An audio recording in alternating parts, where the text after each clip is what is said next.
Реставрация и ремонт объектов, туристический сезон в столице, итоги года и планы на будущее. Об этом всем поговорим в программе «Амчра» с главой администрации города Сухум Бесланом Эшба.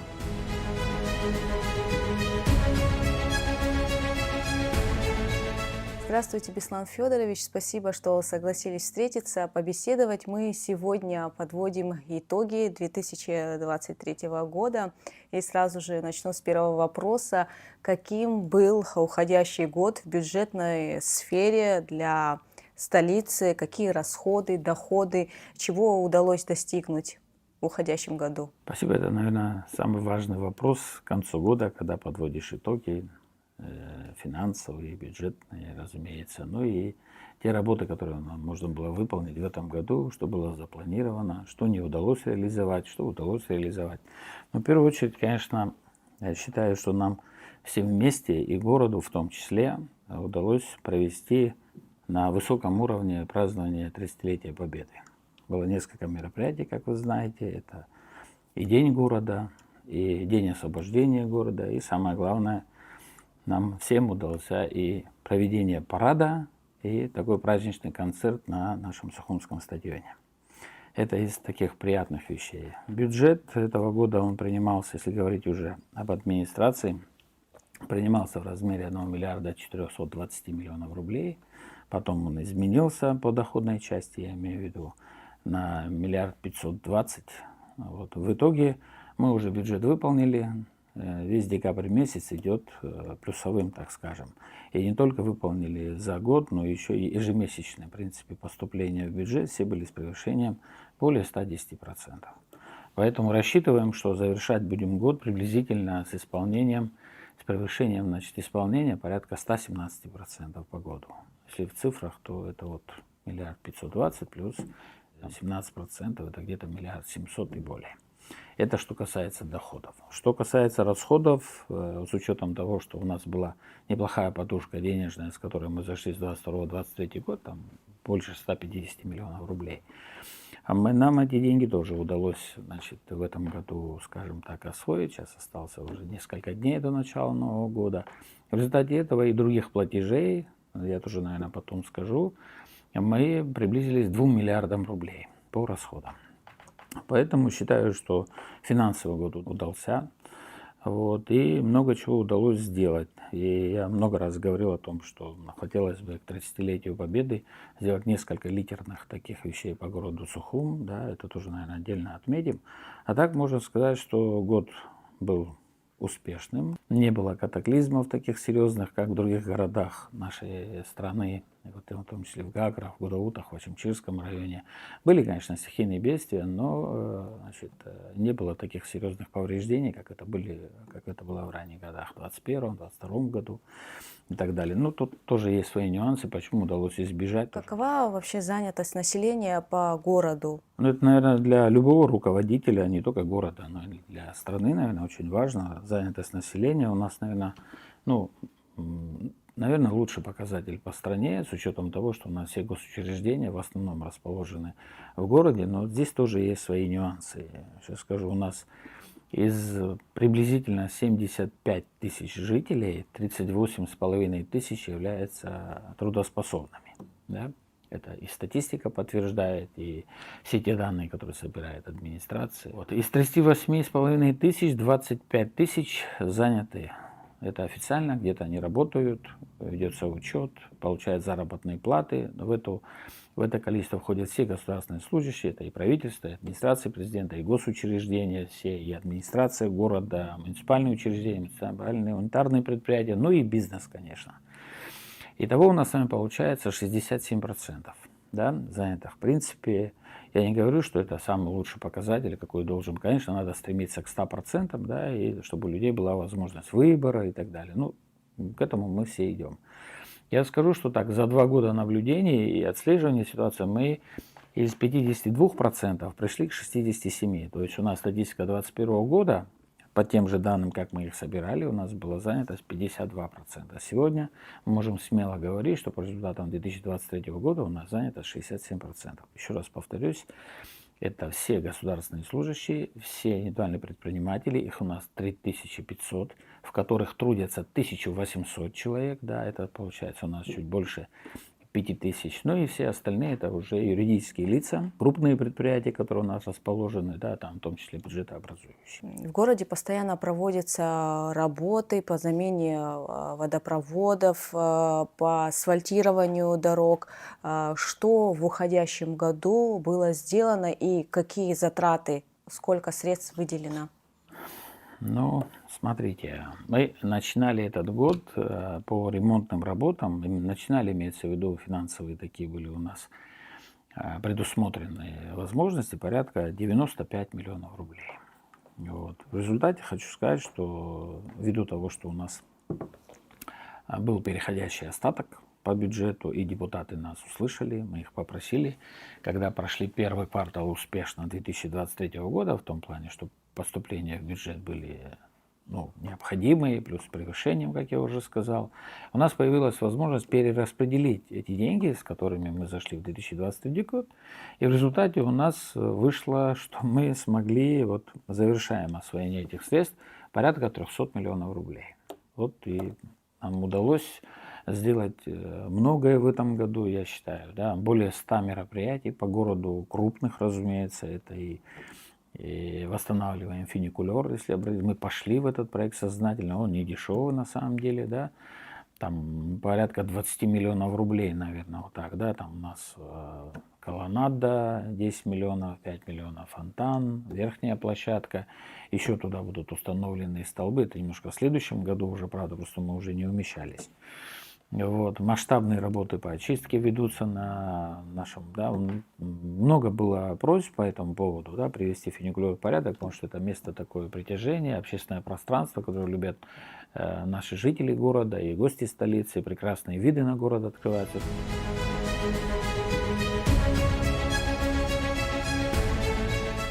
Мы сейчас находимся на Сухумской горе. Здесь активно идут работы по реставрации колоннады. Что уже сделано, что еще планируется и когда завершится работа? Восстановительные работы начались в начале года, где-то, по-моему, кажется, с февраля месяца, первый, да, это был демонтаж отдельных элементов, которые невозможно было восстановить. Вот, стало понятным, что надо полностью всю кровлю менять, а кровля здесь непростая, она замковая. Очень долгое время занимались восстановлением кровли. Вот их элементов, которые стоят поверху, они все по новой отлитые. Ну и все декоративные элементы под колоннами, под арками, они также были где-то восстановлены, а где-то отлиты по новой. Поэтому мы, в принципе, воссоздаем эту колоннаду такой, какой она была. Это приблизительно, не приблизительно, 9, там у нас почти 10 миллионов рублей, можно сказать, да. То есть архитектор, работы. Конечно, но здесь вопрос реставрации, в некотором смысле реконструкции тоже. Отлиты по новой балясины все, если бы они именно те, которые были раньше. Перила, значит, все столбы, колонны и так далее. Поэтому тут же мы предусмотрели на перспективу подсветку. Она должна быть правильно рассредоточена. Специалисты посмотрели и надеюсь, что будет очень симпатично выглядеть. Но после завершения работ, естественно, полотно будет восстановлено, дорожное. И будет такое еще одно хорошее общественное пространство с восстановлением такой прекрасной инфраструктуры, как наша колоннада на Сухумской горе. Когда планируется работы завершить? А все, здесь уже финишная стадия, может быть, там дней 10, наверное. Уже, в принципе, мы точно до Нового года этот объект на Сухумской горе, он будет сдан.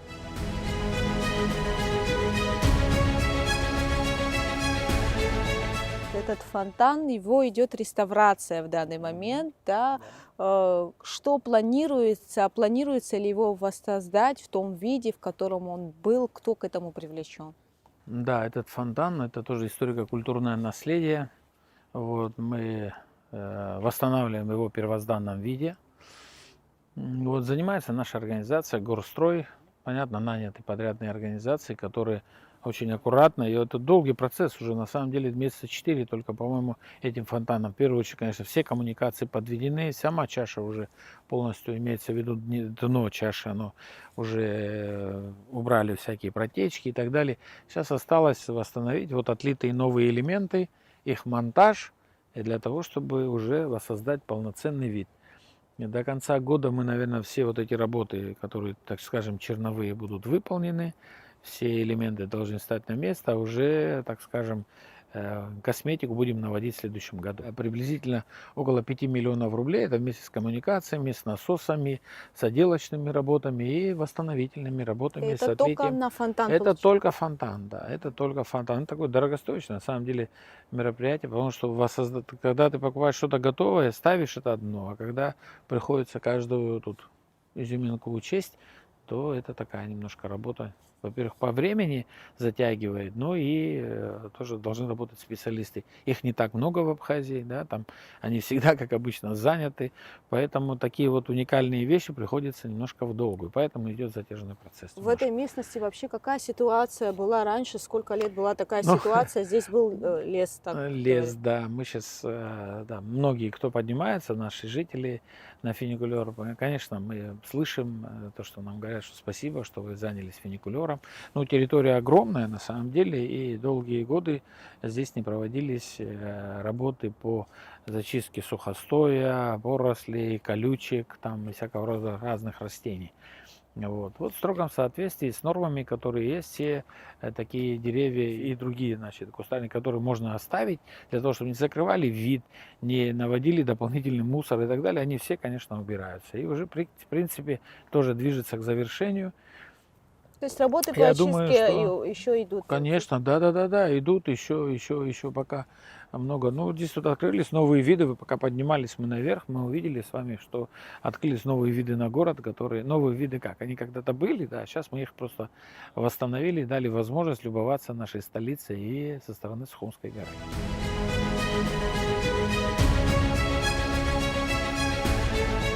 Мы сейчас находимся на смотровой площадке. Что конкретно в этом месте сделано и что еще планируется? Ну, во-первых, мы восстановили полностью, да, смотровую площадку. Вы видите, выложена новая плитка, перила. Вот, провели санитарную очистку деревьев, порослей больших. Сейчас открылись новые виды, которых раньше не было видно. Вот, удалили те деревья, которые можно было удалить. Это сухостои или просто сорняки, которые выросли. Зато получили прекрасный открытый вид. Значит, данная площадка еще она будет восстанавливаться. Просто здесь ведутся, вот видите, машины грузовые поднимаются и так далее. Мы в завершении уже всех работ на этих 3 крупных объектов: колоннада, бассейн, верхняя смотровая площадка, как они будут уже завершены, уже потом мы приступим к дорожному покрытию, полотну, дорожному ямочному ремонту, где освещению. Это все следующий год. Вот. Самое главное, смотровая уже отремонтирована, приведена в порядок, а вся остальная инфраструктура будет восстанавливаться. Вот о мусоре мы говорили, часто мусор оставляют. Такое проблемное место вот раньше было. Да, абсолютно верно. Ну и сейчас тоже это не исключение. Несмотря на то, что ремонтные работы ведутся, людям все равно нравится сюда подниматься и, к великому сожалению, после себя оставляет немалое количество мусора, хотя мусорные контейнеры стоят. Вот. Но мы планируем со следующего года уже взять гору фуникулер в обслуживание. Здесь будут на постоянной основе находиться специальные рабочие, которые будут смотреть, следить за порядком, приводить в порядок, значит, наши вот открытые пространства. Ну и, естественно, следить за мусором. Ну и опять же, пользуясь случаем, обращаюсь к нашим жителям, чтобы немножко бережно относились к тому, что сделано, и любоваться, а не, значит, сорить. Мы сейчас говорили о камерах видеонаблюдения внизу. Что-то такое планируется? Да, локации камер видеонаблюдения будут. Это как основные, точно верхняя площадка смотровая, это фонтан и колоннада, абсолютно точно. Ну а по дороге уже зачем об этом заранее говорить? В тех местах, где мы предполагаем, что надо обязательно установить камеру, мы еще дополнительно по ходу движения на верхнюю площадку будут дополнительно камеры установлены.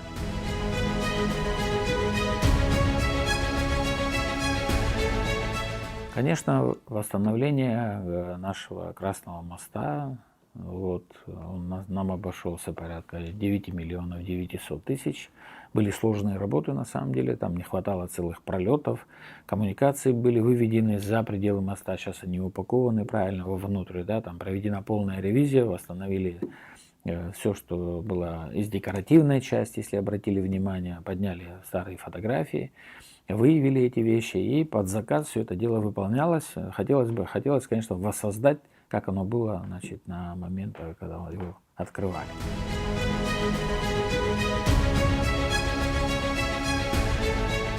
Мы сейчас находимся в парке «Сказка». Тут тоже много лет ситуация была, можно так сказать, неудовлетворительная. Здесь проведены ремонтные работы были. Как они проводились, с какими сложностями вы столкнулись, что еще планируется? Ну, парк «Сказка», его называют простонародье, да, там, а он так считается парком имени Тараса Ивановича Шамба. Вот, но мы все равно, вот, понимание наших жителей о том, что им хочется сказки, мы постарались и будем еще стараться для того, чтобы сохранить, как говорится, эту тему. Ну, мы как бы понимая, что у нас в центре города находится такой прекрасный парк, и он был запущен все эти годы, вот решили пойти в этот тоже крупный проект, считаю, его так могу назвать, для нас он на самом деле очень крупный, потому что только на этом этапе у нас затраты, ну, без малого там 17 900 мы потратили. Вот еще тут проведены ряд работ, за которые еще будем оплачивать в следующем году. Вот. Ну и еще мы здесь не все сделали, так можно сказать. Мы будем восстанавливать тротуарную часть по улице Ардзенба, будем восстанавливать парковочную часть и тротуарную часть по улице Генерала Дбар.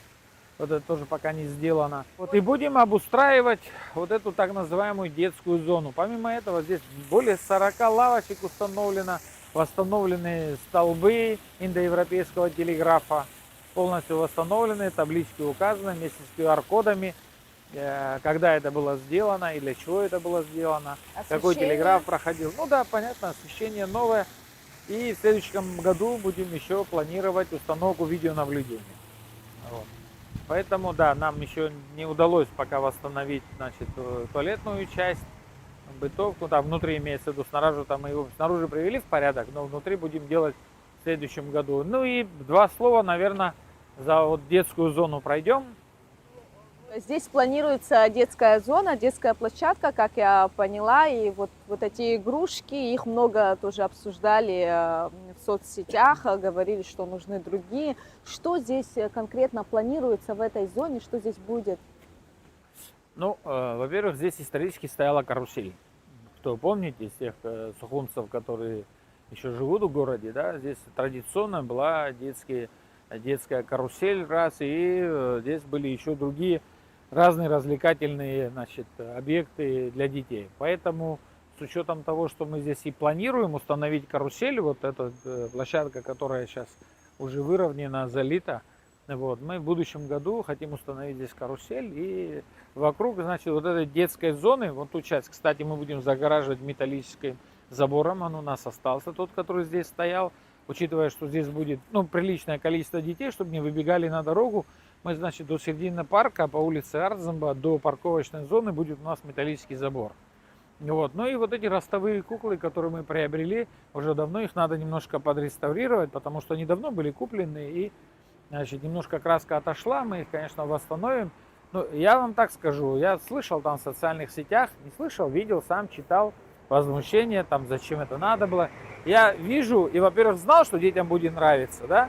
Мы сейчас говорим о детях, а не о вкусах взрослых. Они играются, они лазят на этих, как говорится, куколках и любят фотографироваться. Мне кажется, в этом плане мы больше, наверное, попали в правильную, да, правильный подход, вот, чем нежели там обсуждение отдельных людей, которые там пытаются в социальных сетях говорить, зачем это надо. Ну, зачем надо, когда мы все станет на свои места, и когда мы здесь обыграем все под детскую зону, вот тогда поговорим. Сейчас не стоит делать поспешных выводов, потому что они еще не стоят на своих местах. У них будет своя локация, каждому будет возможный доступ, чтобы можно было фотографироваться там и получать удовольствие. Поэтому я считаю, что нам пока все удалось, и до завершения еще пока не так близко. Да? Еще в следующем году он будет благоустраиваться.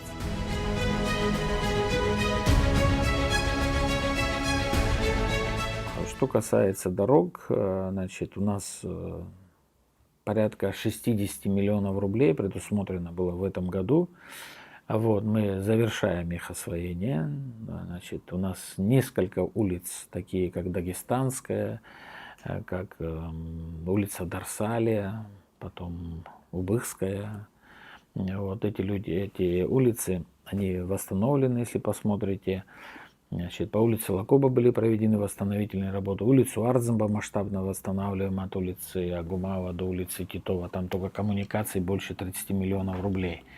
И вот сейчас скоро приступят к укладке бордюрного камня и далее асфальт. С асфальтом там тоже есть вопросы, ввиду того, что цена выросла на горюче-смазочный материал и существенно на это, значит, на битумы и так далее. Вот ведем переговоры со строителями, чтобы как-то вписаться в те деньги, которые есть. Нас поддерживает, значит, комиссия по празднованию 30-летия Победы.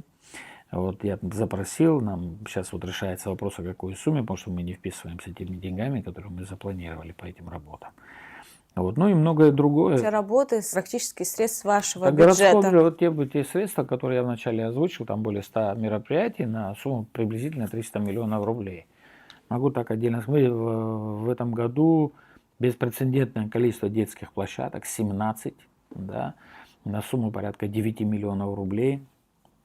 Вот, сейчас еще скажу, да, такие вещи, как коммуникации, допустим, их больших, крупных, я не исключаю здесь, это аварийные ситуации, допустим, да, вот, это там, где были сделаны сметы, и почти можно приравнять к капитальному ремонту. Их было у нас 9 мероприятий на почти 13 миллионов рублей.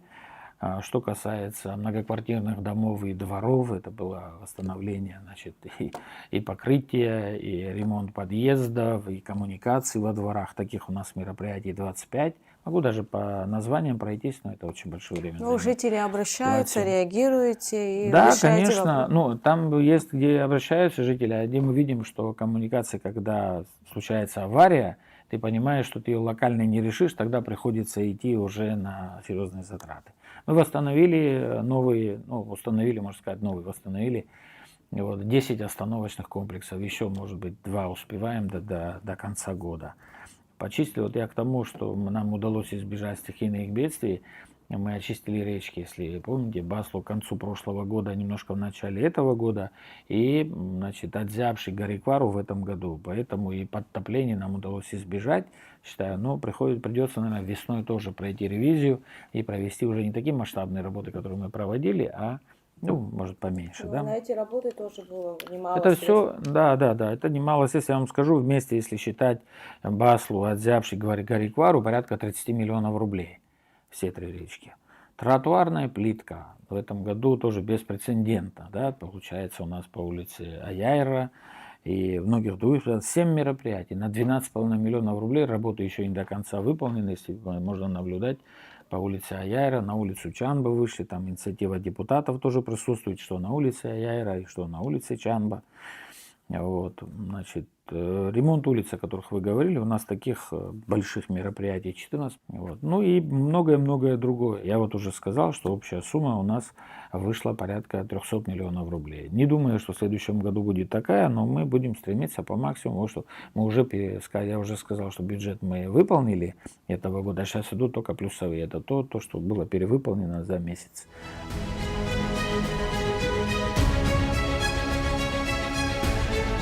Нам удалось, я считаю, что центральную часть набережной восстановить. Мы в прошлом году завершили восстановление части набережной от значит, кафе «Пингвин» до Амры. И в этом году нам удалось успеть 30-летию Победы восстановить вторую часть набережной от Амры до памятника Махаджиров. По большому счету, все знают, как были восстановлены столбы, перила. Арка была освежена там. В этом году ей 75 лет. Вот. Поэтому высажены новые пальмы. Продолжение тех пальм, которые были высажены ранее. В этом году мы высадили вот ряд пальм. В принципе, у нас получилась, я считаю, приличная набережная. И будем, конечно, ее поддерживать. Это тоже является местом притяжения, местом посещения наших туристов, как местных жителей, и так понятно. А вот здесь находится Аква-Ашта, да, такая площадка. Здесь всегда в любые праздники вот такая гостеприимная площадка. Как возникла такая идея и планируется ли еще что-нибудь такое на набережной? Ну, смотрите, идея принадлежит нашему управлению культуры. Вот хотелось бы какую-то такую фишку, помимо ярмарок, там, где традиционно проводили на площади Свободы, там на той же набережной, прям вот на проезжей части проводили. И вот, когда мы привели в порядок вот эту площадочку, сделали правильную обрезку, привели ландшафтную часть в порядок, была задумка с нашим мостиком счастья, вот, появилась идея создать вот такой дворик, где можно было проводить разные мероприятия. Те же ярмарки, День города у нас здесь проходит. Не все работы выполнены, да. Здесь будут зоны отдыха. Просто возникали другие вопросы, куда нам пришлось отвлекаться. Здесь будут зоны отдыха. Будут из этого же материала сконструированы места отдыха, где люди будут сидеть Лавочки, и так далее. да, Вот лавочки как раз таки не хотелось бы, нам хотелось бы, чтобы это было все в едином стиле. Вот этот материал, из которого сделано, да, это специальная доска такая, которая не гниет. Поэтому из этого же материала будут сконструированы уже в следующем году лавочки, места, где могут люди сесть, посидеть, отдохнуть. А вот сколько средств денежных выделено на все мероприятия по набережной, включая вот и это Значит, примерно? 4,5 миллиона рублей нам обошлось от Амры до парка Махаджира восстановить эту всю бордюрную часть, где-то выровняли плитку, где-то надо было ее заменить, заменили. Вот. Ну, что касается привести в порядок Аква-Ашта, могу открыть секрет, что мы пока на это дело не потратили ни 1 рубля. Вот то, что было сделано, это сделано было, так скажем, собственными силами. Но в следующем году, то, что придется доделывать, здесь надо будет, конечно, еще выделить дополнительные средства. А так, восстановление этой части набережной, она нам обошло 4,5 миллиона рублей. Еще мы хотим поменять здесь все лавочки.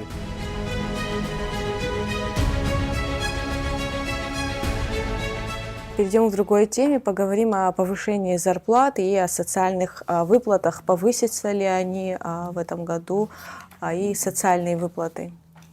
Какими Ну, будут? я уже давал комментарий по этому поводу. Вот, повторюсь, значит, у нас, так как мы превышаем бюджет, да, стройка стройкой, восстановление восстановлением, конечно, но здесь мотивацию работников, сотрудников администрации мы, конечно, решили в этом году заложиться на следующий год. Имеется в виду поднять заработную плату, имеется в виду оклад, да, на 100%. Вот. И раньше то, что мы премировали в размере заработной платы, это тоже, знаете, такая вещь. Премировать можно сегодня, да, завтра нет, деньги есть, денег нет. А здесь это защищенная статья 100%, поэтому заработная плата будет увеличена на 100% для всех муниципальных служащих.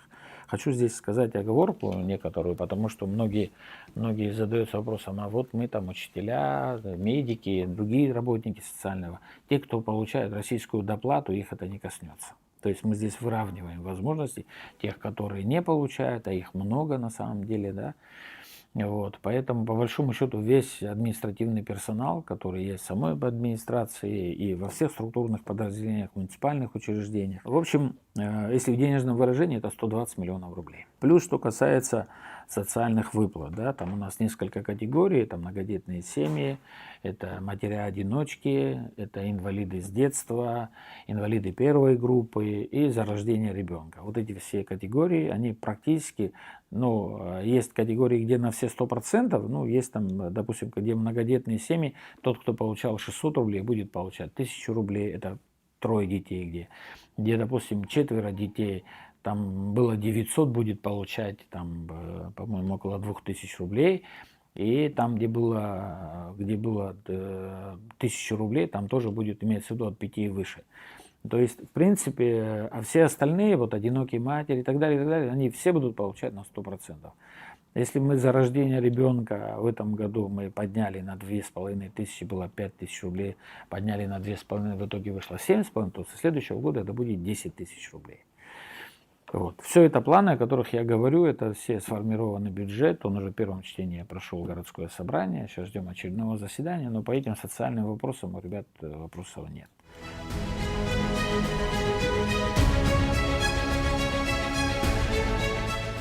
хотелось бы поговорить о туризме. Каждый год в нашу республику приезжают гости, и все посещают столицу.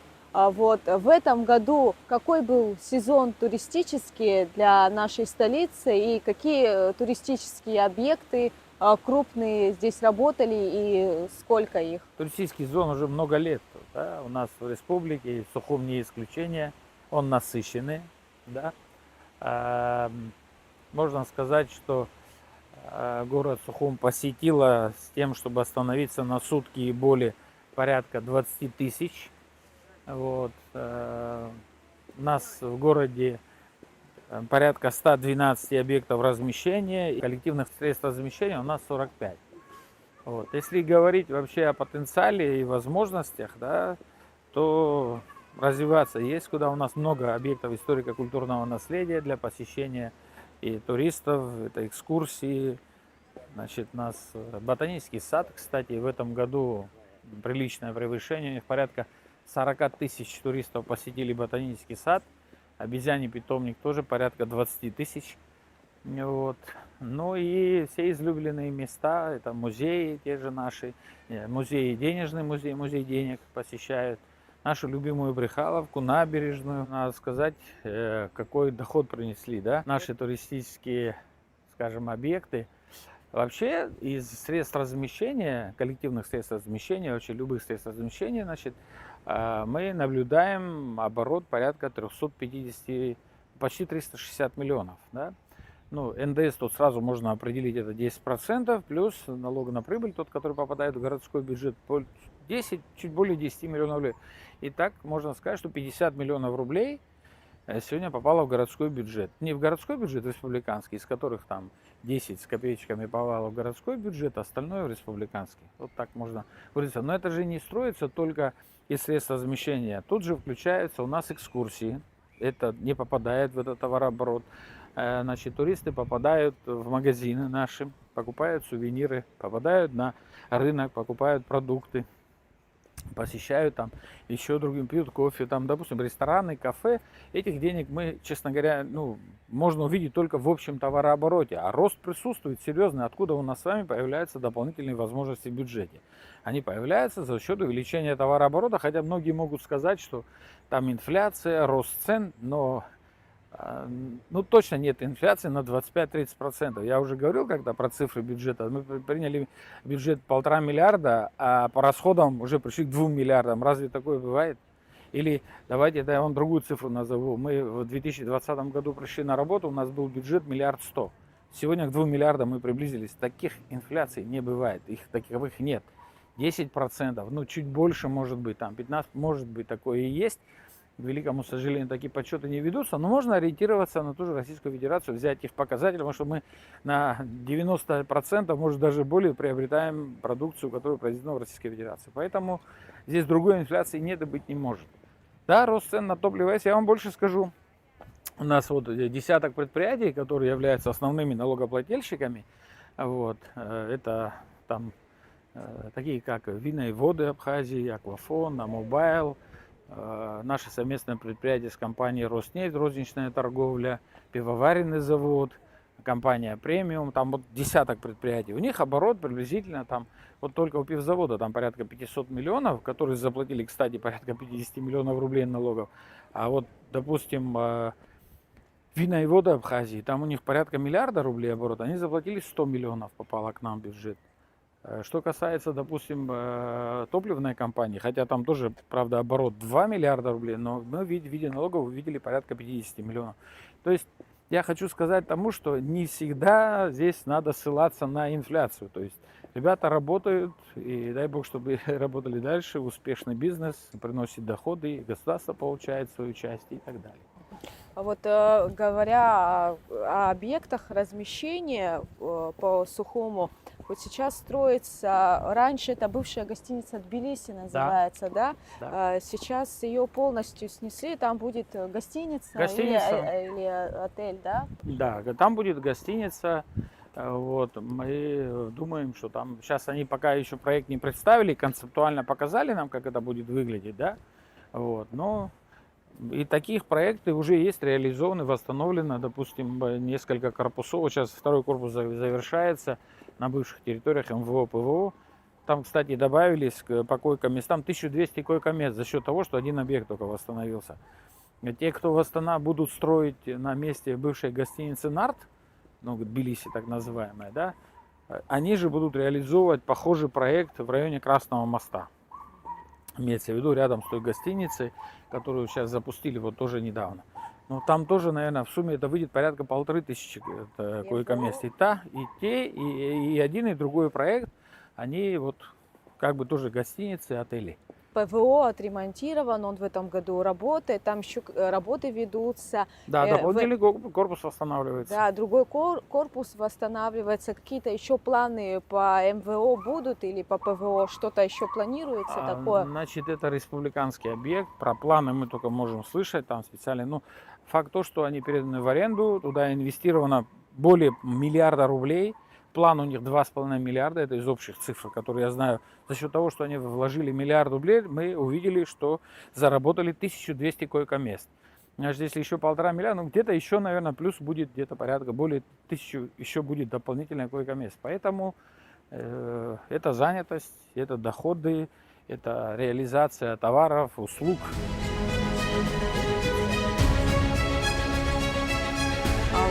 Коснемся темы платежей за коммунальные услуги. Мы говорили о том, что по городу ведутся работы в сфере водоснабжения и в сфере энергетики. Да. Какая собираемость по столице за коммунальные услуги и за энергетику, в том числе за энергоснабжение? Ну, смотрите, что давайте тогда с энергетики больше, да, учитывая, что это у нас такая проблема серьезная. Мы, когда начали работать в 2020 году, собираемость составляла 33-34%. Вот. Несмотря на то, что тариф вырос, да, сегодня могу говорить это смело, что это 41% собираемости. За это мы отчитывались перед руководством страны. Результат работы 10 месяцев этого года. В прошлом году это было 38, в этом году 41. Вот такой процент собираемости. Что касается платежей коммунальных, порядка 10 лет никто их не пересматривал. Мы вышли с инициативой в городское собрание, чтобы пересмотреть, но повышение, даже если городское собрание примет такое решение, то это будет незначительное, порядка 10%. Там вообще смешные цифры, конечно, у нас за потребление воды. Могу пример привести. Если 2,5 рубля у нас, то в Сочи 38 рублей. Представляете разницу? За куб воды. Платят люди здесь? Ну, 20%. 20% да. Мы, такая практика, она и раньше была, и сейчас мы ее проводим. Если они, те или иные, значит, наши жители обращаются за теми или иными услугами в администрацию, мы, конечно, тут используем этот шанс и говорим, что вот принесите, пожалуйста, справочки, вы что, все оплатили. Вот такие методы приходится применять. Вот. Поэтому тарифы низкие. Я, пользуясь случаем, хочу обратиться к населению, что надо платить коммунальные платежи, надо платить за вывоз мусора, надо платить за уборку территории, надо все остальные платежи, там, допустим, квартплату, но надо же содержать эти подъезды и многое другое. Поэтому плательщик, налогоплательщик, как в городе Сухум, так и во всех других городах, когда платит налоги, да, он хочет видеть результат своей работы. А вот то, что касается коммунальных, имеется в виду благоустройство, парки, сады, дороги, освещение, чистота, порядок, ну и так далее. Да? А тут получается, что те деньги, которые могли бы мы направить на такие вещи, приходится за тех людей, которые не заплатили эти платежи, поддерживать, значит, тем самым датировать такие предприятия, как Волгодводоканал, благоустройство, там, дорожно-строительные мероприятия, там, когда во всем мире все эти дела содержатся за счет самих жителей и коммунальных платежей. То есть этот дисбаланс серьезный, он присутствует. И нам надо потихонечку выходиться. Могу признаться, что мы готовим нормативную базу для того, чтобы обратиться в парламент для принятия таких жестких мер. То есть это будет документ, как только тебе начислили, тебе приходят уже публичные обязательства для обязательном порядке, значит, произвести платежи. И будут установлены сроки. Если ты не уплатил в течение месяца, это одни штрафы, там, другой месяц другие штрафы, третье, значит, обращение в суд и принудительное взыскание. В привязке к имуществу. То есть, если, ну, это говорю те планы, которые мы, да, то есть этому надо ставить конец. То есть так дело не пойдет дальше. Есть прямо крупные, злостные, В те, основном кто платят одни и те же.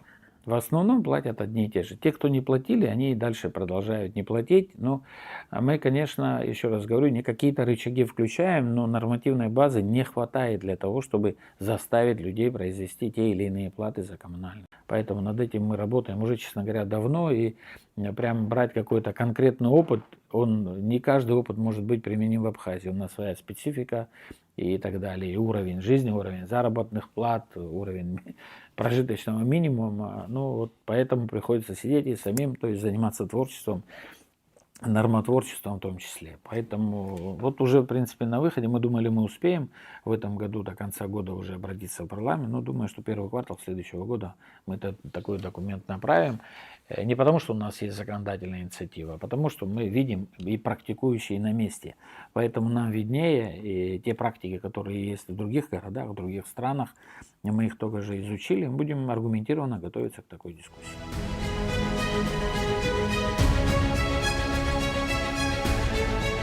К 30-летию Победы через реку Басла был построен мост. Расскажите, пожалуйста, как это происходило, с какими сложностями сталкивались? Ну, мост — это была задумка администрации города. Честно говоря, я слышал от уже взрослых сухумцев, что на эту тему, кажется, обсуждали еще и ранее. Но к нам попала эта идея, она не извне, она родилась внутри администрации, если о нас говорить, да. Вот.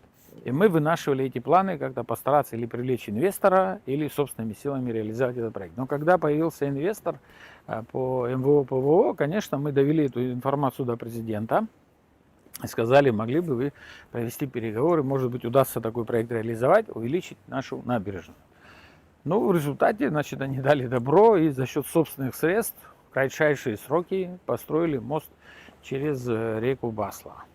Но это дает на самом деле возможности увеличить нашу набережную, потому что да вот здесь она, не говорю, что завершается. Дальше уже в сторону Леона там пошли у нас отели, гостиницы, частный сектор.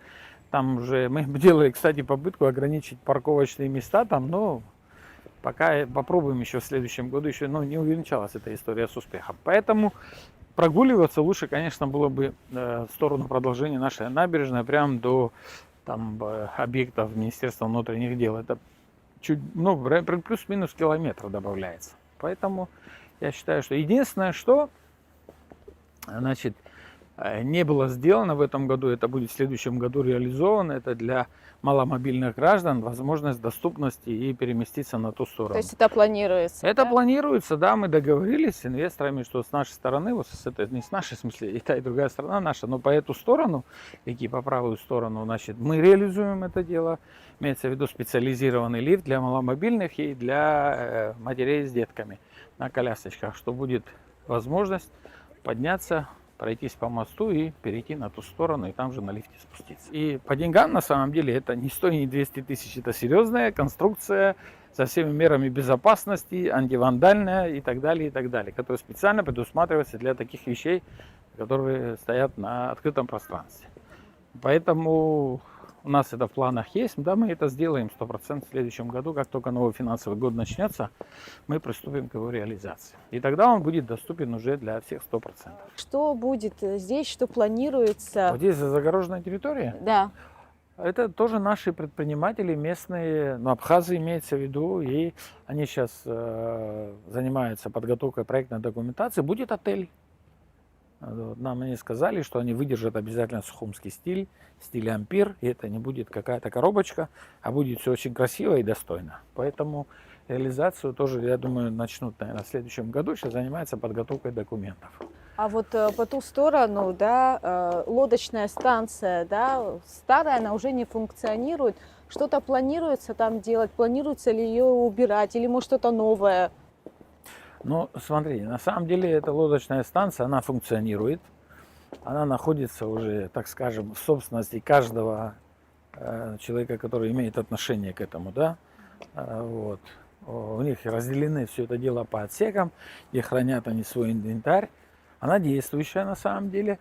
Вот. Но ввиду того, что мы приводим в порядок набережную, и у нас здесь стоит прекрасный мост, но вопрос возникает, конечно, что быть, как быть с этим делом. Они услышали нас и все посылы, которые мы послали. Вот. Теперь у них есть инициатива, и они готовы заняться восстановительными работами. Все 100% владельцев. Значит, они должны появиться у нас в администрации. Мы им дадим некое архитектурно-планировочное задание, так скажем, как это все должно выглядеть. Ну, с учетом, конечно, их возможностей. И могу заранее сказать о том, что администрация тоже в стране не оставит. Мы, конечно, тоже окажем какую-то помощь, но не такую существенную. Инфраструктурно там, и так далее, подвести коммуникации там, и многое другое. Так что они будут это восстанавливать, так как это их частная собственность уже. Примерно когда это планируется? Вот они недавно, ну вот мы когда инспекцию проводили с президентом, это уже была осень, вот, и тогда это был обозначен вопрос, мы как бы выше на них сказали, ребята, все, в принципе, мост запущен, набережная, вот теперь остался вот этот пятачок. И сказали, дайте нам подумать, они собрались, у них целое общество пользователей лодочек, собрались и пришли к тому, что они готовы заняться восстановительными работами. Поэтому я думаю, что следующий год, ну, мы, конечно, поможем, я еще раз говорю, мы поможем подобрать им хороший проект, вот, и так, чтобы это было по деньгам не совсем, да, там, дорого, ничего такого сверхъестественного, ну, и сами тоже будем оказывать содействие. Я думаю, что вместе нам удастся сделать так, чтобы было прилично и в этой части нашей набережной тоже.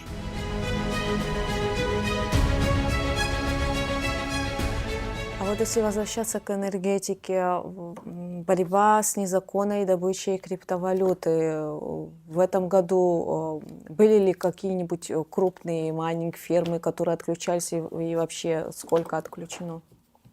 Значит, в 2021 году, в январе, на основании указа президента были созданы оперативные штабы. У нас по показателям, значит, потребления электроэнергии самый пик был 2021 и 2022 год. Значит, если брать, да, там мы сейчас просто порядка 2000, наверное, машинок по майнингу за это время было изъято всеми службами вместе. Это и управление внутренних дел, и Энергонадзор госстандарта, наши управы. И вот эти были, которые созданы, почему были, они сейчас тоже работают, просто я говорю, с этого времени, когда были созданы, они проводили эту работу, значит, и постоянно ведут мониторинг. Но это здесь же не только борьба с майнинг-машинками, да. Есть большое количество незаконных подключений к электросетям. То есть люди самовольно подключаются, стоит у него там какая-то машинка или нет, даже разбираться не стоит. Такие люди были отключены от сетей. Такое тоже есть, да, рейдовые мероприятия проводили. А в итоге, вот та работа, которая была проведена в 2001, 2022, 2023 году, привела нас к тому, что мы пришли по потреблению электричества 2019 года показателям. Я уже как-то говорил, комментировал на оперативных штабах, доводил информацию до населения. Вот. То есть самый пик у нас был показателем 2019 года 90 миллионов киловатт-часов. Вот. Сейчас этих 90 уже нет, то есть нет у нас такого потребления, и мы пришли к показателям 2019 года. То есть борьба с незаконным подключением и борьба с добычей криптовалют, которая запрещена сегодня на законодательном территории Абхазии, я считаю, что оперативный штаб вместе со всеми, значит, службами, которые были задействованы, и сейчас эта работа проводится. Но сейчас вот за последний месяц, наверное, да, ноябрь и часть декабря, значит, мы закрыли, говорю, имеется в виду по указанию оперативного штаба, закрыли все мастерские, реагируем на все объявления, которые продам, куплю или отремонтирую и так далее. Вот. Теперь это стало уже приносить вот такие какие-то результаты, когда людям, даже если испортилась у него машина, ему некуда будет обратиться, если тайно кто-то дома чего-то там не ремонтирует. Поэтому надо понимать, что мы находимся в той ситуации, где мы покупаем за колоссальные деньги электричество, а здесь у нас происходили такие вещи. Поэтому я считаю, что эта задача, насколько была возможна на сегодняшний день, она реализована. Мы не перестаем работать, оперштаб работает, группы работают. Нам С помощью, значит, Черноморэнерго и бюджетных средств удалось установить силами схумских электросетей и привлеченных подрядчиков более 12 тысяч приборов контроля учета электроэнергии. То есть это тоже дает свои результаты. Люди так просто уже, может, в некоторых семьях уже и не включают этот свет, когда он когда-то горел бесконтрольно, потому что это стало стоить других денег, и система учета и контроля повышается. Всего у нас по городу Схум порядка 25 тысяч абонентов. Считайте, что уже, можно сказать, к этому времени уже порог половины перешли на самом деле. Там где-то было на тот момент 13 установлено, но когда я отчитывался, это был конец ноября, да? Но было установлено 13. 1000 еще находились в тестовом режиме, поэтому сейчас это уже, наверное, прошли тесты, и уже более 13 тысяч установленных счетчиков прибора учета и контроля расходования электроэнергии. Это тоже дает свои результаты. Когда человек уже привязан к деньгам, тут уже никуда не денешься. Приходится экономить, и это тоже дает свои результаты. Я вот говорю о том, что одна борьба с майнингом или борьба с незаконным подключением или, там, допустим, там, через установленные счетчики, это все вместе в комплексе дает вот такой результат.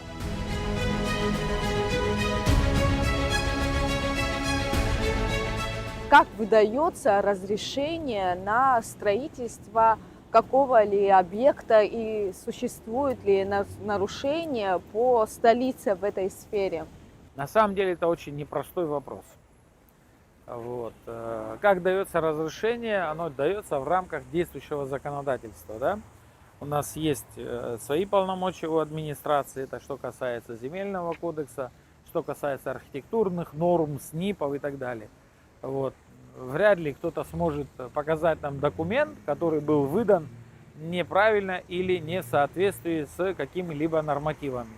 Я, например, на свою бытность уже 3,5 года не подписываю такие документы, и даже если с инициативами приходят предприниматели или частный сектор, когда строится, да, документы поступают в адрес главы администрации с теми или иными, если как происходит, вы спросили, с теми или иными просьбами, значит, построить дом, построить отель, построить магазин там, и так далее. Пока эту часть обсудим, если так, он на самом деле актуальный вопрос, многие его задают, в рамках действующих нормативов и законов, которые есть, я еще раз повторяю, ни в коей мере не нарушая чего-либо. Если мы говорим о легальном получении документов. Нелегально исключено полностью. Единственное, что может работать, самострой, с которым мы боремся очень сильно. Вот. То есть, повторюсь еще раз, по цепочке. Поступает документ, он должен, документ в смысле письмо или в виде там, юридическое лицо, физическое лицо, поступает, он обязательно должен иметь основу, то есть должен иметь землю, где он собирается строить, если это частный дом или частный сектор, это одна история, и если это другой какой-либо объект, то все равно государство, если его нет, можно даже не писать заявление, сразу будет получен отказ, потому что нет у тебя земли, да, ты предполагаешь, ты хочешь, вот. В первую очередь, но так было, что, во-первых, не то, что так было, и сейчас тоже, мы не имеем права отказаться от заявления какого-либо, кто бы ни написал. Другое дело, как на него реагировать. Но ввиду установившейся практики, что заявление приняли, потом люди, чтобы не писать второй раз, ходят, просят, а помогите нам сделать государственный акт, а помогите нам начертить. И начинается затяжка времени. И почему-то всем кажется, что затягивает это дело администрация города. Ни в коем случае. Потому что если человек принес документы укомплектованные, то это занимает как раз то время, которое отведено для выдачи уже полноценного документа. Здесь мы точно ничего не нарушаем. Сейчас вот из последней практики у нас внизу на проходной в администрацию города на стендах висят перечень документов, которые надо представить для того, чтобы получить, значит, государственный акт на землю или получить разрешение на строительство. Вот, рекомендую всем жителям столицы и те, кто хотят там бизнес вести, перед тем, как написать заявление и потом говорить о том, что вот там долго их рассматривают, прийти ознакомиться с перечнем, собрать его спокойно. Если чего-то не достает, именно по конкретному вопросу написать заявление, вот я там, допустим, не имею государственного акта, прошу вас дать государственный акт. А не сразу писать нам, вот он проект, все, оказывается, у него земля не оформлена или проект не соответствует. То есть немножко нам надо грамоты набраться, наверное, да, для того, чтобы вопросы даже ставить перед руководством города. Вот. Если кто-то думает, что глава администрации, там кто-то выразился, там можно быть другом мэра и получить документы. Мои друзья получают в последнюю очередь, даже если кто-то обращается и родственники у меня особо ничего не строят в городе, я вообще говорю, получают последнюю очередь, если кто-то пытается как друг. Самое главное, что у тебя был правильно собранный комплект документов. Не были долги ни по земле, ни по свету, ни коммунальных платежей. Тогда ты добропорядочный гражданин города Сухум, тебе в первую очередь приоритет. Пойдут навстречу и так далее. Наши работники все оказывают содействие. Нет такого, что кто-то берет и там долгий ящик куда-то откладывает. Ни в коем мере. У нас установлены сроки, мы должны их выдерживать. Но, еще раз повторюсь, в большей степени задержка документов происходит, когда неукомплектованные приходят заявления. Когда люди думают, что у них земля есть, а ее, оказывается, надо было оформлять, а он не знал. Или проект, он пошел сам строиться, допустим. С чего вдруг ему надо, оказывается, в администрацию приходить? Ну и вот приходится с этим сталкиваться. Это вот такая работа, То есть без которая... разрешения Без много разрешения. случаев. Мы стараемся вести жесткий контроль. Вот прям мы несколько зданий снесли, самовольных магазинов, павильонов и так далее. Ну, пришлось с этим бороться. Ну, как быть? Но Да, люди понятно, понимают, негатив. реагируют Ну, как. понимают по-разному на самом деле, потому что люди считают, что если он в городе живет, то ему можно построить магазин или без не имея каких. И еще практика такая есть. Он успел за ночь поднять стены, потом бежит в суд, и вот у меня там этот самострой, узаконьте, пожалуйста. А подсознательно это происходит, что мы не увидели, мы не знали, не видели, администрация бездействует, вот, а он такой хороший, пошли он в суд. Но мы с этим боремся на самом деле и стараемся это дело минимизировать. Вот. Поэтому, что касается строительства, если кому-то кажется, что можно прийти и получить там щелчком одним друзьям и товарищам документы, такого не происходит, я могу это откровенно сказать, или пусть приведут мне пример какой-либо.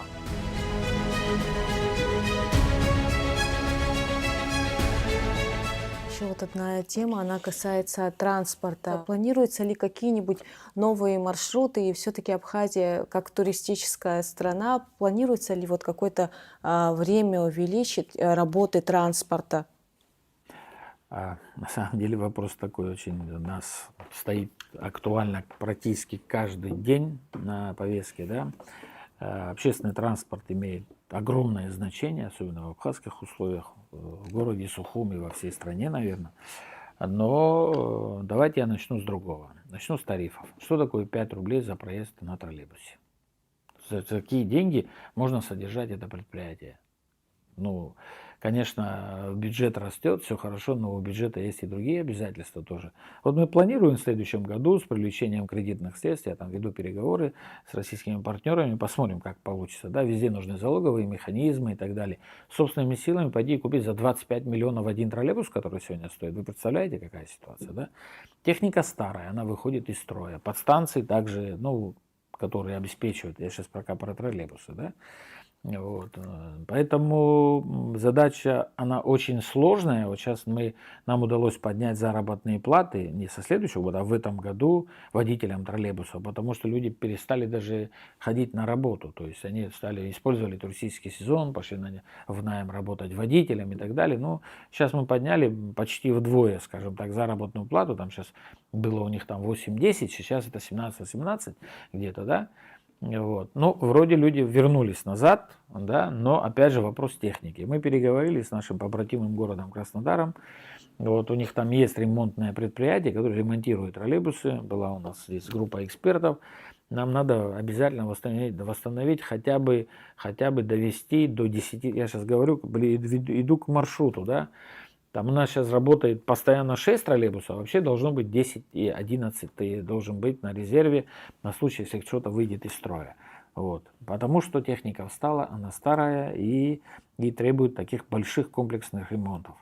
Но при всем при этом мы тоже подняли вопрос поднятия тарифа за перевозку на троллейбусе. Потому что за эти деньги это вообще как бы не то, что содержать, там и заработная плата, то есть это ничего просто. Какие-то копейки, которые латают дыры там каких-то мелких там ремонтных работ. Поэтому мы просим поднять тариф до 10 рублей. Вот, а 10 рублей, который был у нас проезд на автобусе, там будет, наверное, порядка 15 рублей. Вот. Это про тарифы. Теперь сделать маршрут, конечно, мы обязательно над этим работаем, но это работает все в связке. Я думаю, где-то в январе месяце наверное, к концу января с троллейбусами уже история закончится, да, и увеличение троллейбусов приводит к увеличению количества маршрутов, увеличению, значит, по времени, когда они смогут ездить. Что касается автобусов, значит, они тоже отсюда датируются, товарищи. Кроме того, что они там собирают за эти копейки 10 рублей за проезд, вот, мы их там порядка 1,5 миллиона рублей в месяц датируем. Когда резко поднялась цена на дизельное топливо, понятно, что их взять неоткуда, бюджет, не бюджет. Естественно, включились наши резервы, и мы дополнительно выделили им средства на приобретение. Уже 2 раза в этом году мы прибегали к этому, да. И вот для того, чтобы хотя бы увеличить, ну, там они встали до того, что до часу дня могут только поработать на том топливе, которое, вернее, на тех деньгах, которые мы им выделили, приобретенное топливо. Мы им добавили, значит, довели до 5 часов. Сейчас мы еще к концу года добавили, ну, вот до 5 часов имеется в виду по дневному маршруту. Вот, потому что не успеваем за теми событиями, которые происходят. То, значит, ремонт машин, то увеличивается цена на топливо. Вот, и постоянно мы догоняем эти вещи, а запланировать их заранее невозможно, потому что не от нас зависит топливный рынок, в том числе запчасти мы с вами не производим здесь ни на автобусы, ни на троллейбусы, там тоже все растет. Поэтому приходится догонять. Есть в этом плане сбой, абсолютно признаю, но мы над этим плотно работаем. И я думаю, что в 2024 году у нас будет существенные изменения. Потому что мы работаем над кредитной программой, чтобы обновить парк как-то. Мы работаем над капитальным ремонтом наших троллейбусов. Ну и дороги, вы сами говорите о том, что мы где-то умудряемся чего-то отремонтировать так, чтобы было комфортно ездить. Ну и по тарифам я вам тоже сказал, что предстоит изменение тарифной политики, наверное, будет это с Нового года.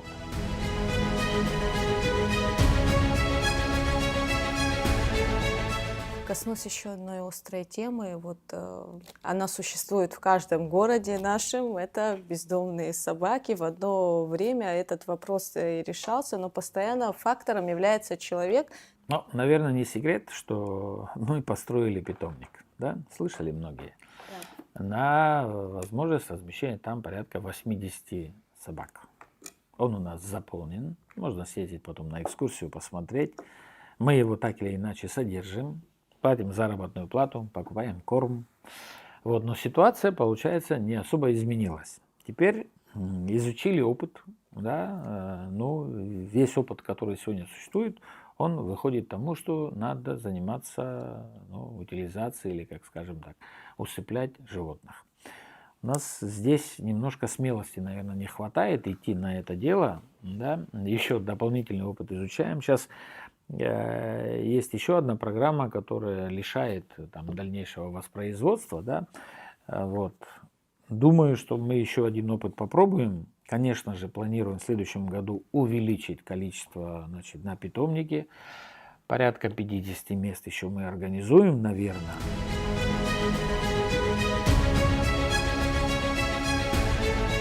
2 недели буквально осталось до Нового года. Сейчас активные работы идут на площади Свободы. В этом году какие-нибудь планируются сюрпризы для жителей столицы? Елка, может, будет какая-нибудь особенная, другая? Что будет вообще? Ну, забегать не хочется вперед, но елка и все, что будет происходить на площади, оно будет не таким, как было всегда. Во-первых, елка стоит уже не в том месте, где мы ее ставили. Она сдвинута ближе к проезжей части. Поэтому есть задумка обыграть центральную часть по-другому. Я думаю, сюрприз должен остаться сюрпризом без там, допустим, каких-то указаний чего-то того, что там будет. С 22 числа мы открываем официально елку. Будем поздравлять с наступающим Новым годом. Будет полноценный концерт. И вот это, кстати, уже есть в распоряжении расписанном. У нас по городу Сухум в 8 местах будут еще проводиться елки с 22 числа до 30 декабря. В каждом районе, на Турбазе 2, по старому поселку 2, на улице Адыгейская, на улице Деповская, в новом районе, ну и так далее. Порядка 8 локаций. Они предусматривают как и развлекательную программу, и концертную программу, ну и еще подарочки для детей. Это вот такого тоже в таком количестве не было у нас никогда, это в этом году. Вот, говорят, как встретишь, так и проведешь, поэтому надо обязательно приложить максимум усилий, да, чтобы это было весело, хорошее настроение. И самое главное, здоровье, конечно. Беслан Федорович, мы поговорили с вами на актуальные темы, обсудили важные вопросы, подвели итоги года. Спасибо вам большое за беседу и с наступающим вас Новым годом. Спасибо и вас с наступающим, и успехов, удачи в новом году. Спасибо. Табу.